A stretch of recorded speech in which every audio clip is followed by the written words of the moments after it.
Insolite, vous étiez au courant de ça? Qu'un Français a donné un coup de pied dans la fourmilière parce qu'il a lancé une action juridique en refusant de payer ses impôts. Intéressant. Alors je vous explique. On le sait aujourd'hui que le Sénat, puisqu'il l'a déjà officialisé en septembre, que les comptes publics n'étant pas sincères, la légitimité de payer ses impôts pose un problème. On est d'accord.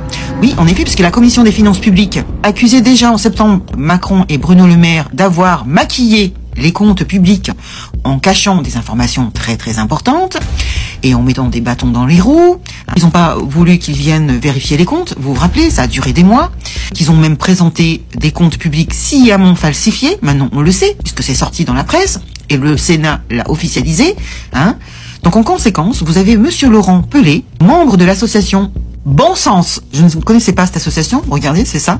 Donc il a lancé une action juridique pour acter le fait que les comptes publics ne soient pas sincères et pour mettre sous séquestre l'impôt qu'il doit payer chaque mois. Donc qu'est-ce que ça veut dire?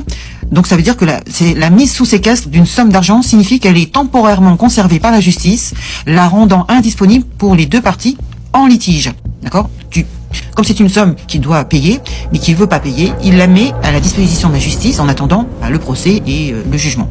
Donc ça peut durer des années. C'est pas mal comme idée. En attendant le délibéré de la justice, qui accordera donc ainsi la dite somme à l'une ou l'autre des parties. Ici, ça veut dire que les impôts que Monsieur Pelé aurait dû payer en 2024 ne seraient pas versés à l'État, mais qu'il ne pourrait pas non plus garder cet argent. Voilà, vous avez compris.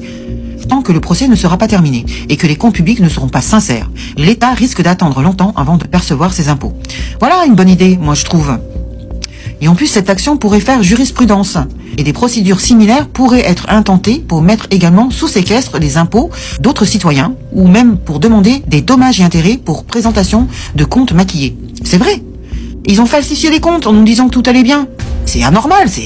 On les paye pas pour qu'ils nous maquillent les comptes. Et surtout qu'on ne sait même pas où va l'argent. Donc pourquoi payer des impôts? Si vous n'êtes pas capable de gérer les finances, eh bien je vois pas pourquoi on devrait vous payer. Donc dans ces cas-là, vous mettez vos impôts sous séquestre et après on verra bien le délibéré de la justice.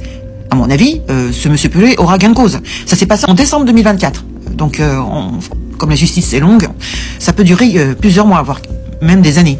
Donc si cette histoire est relayée, écoutez bien, relayée, donc n'hésitez pas à partager, cela pourrait faire boule de neige. C'est en tout cas ce que semblent craindre nos dirigeants, et notamment le député Charles de Courson, lui, qui évoque la possibilité d'une révolte fiscale. Tu m'étonnes.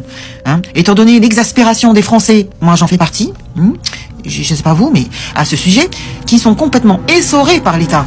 J'imagine que ce n'est que le début. Ici, le sujet de base est le droit constitutionnel au consentement à l'impôt. Voilà, je vous en avais déjà parlé. La question est à présent, comment un État peut-il tenir lorsque son unique source de revenus est l'impôt, et qu'il est autant contesté qu'en France? Ici, l'impôt est confiscatoire au regard du taux de prélèvement obligatoire, et au regard des contreparties perçues par les citoyens. C'est vrai, on nous fait que nous taxer, et en contrepartie, on n'a rien, on a zéro. Où va l'argent? C'est la question numéro 1. Et moi, je suis ravi qu'un citoyen intente une action contre l'État, surtout en sachant qu'il y a une réelle chance de succès, car les arguments de la partie adverse ne sont pas justifiés. Que pensez-vous de cette action? Dites-moi dans les commentaires. Arrêteriez-vous de payer vos impôts si vous le pouviez? Je sais que certains d'entre vous, d'ailleurs même beaucoup, sont prélevés à la source. Vous pouvez toujours intenter, comme a fait Monsieur Pelé, une action juridique. Et en parallèle, vous mettez votre argent, le confiez à la justice, et vous décochez la case du prélèvement à la source. Ça peut être possible. C'est pas une obligation d'être prélevé comme ça à la source. Je sais pas, renseignez-vous, puisque vous avez surtout si vous avez intenté une action juridique, vous pouvez prouver que vous n'êtes pas d'accord puisque c'est en procès. C'est la seule manière tant que vous n'avez pas fait l'action juridique, vous pouvez pas demander à ce qu'on vous prélève à la source. Mais si vous avez fait une action juridique, vous pouvez demander. Je pense. Vous avez des moyens. Sauf que vous n'êtes pas au courant que vous pouvez le faire. Moi, je pense que ce serait une bonne idée puisque on paye. Vous avez vu le budget 2025. Mais c'est une horreur. Et même les APL vont baisser. Vous imaginez? Mais c'est une horreur, ce truc. Les petits auto-entrepreneurs, on va leur demander de payer de la TVA à partir de, je crois, 25 000 euros de plafond. Enfin, c'est un truc de fou.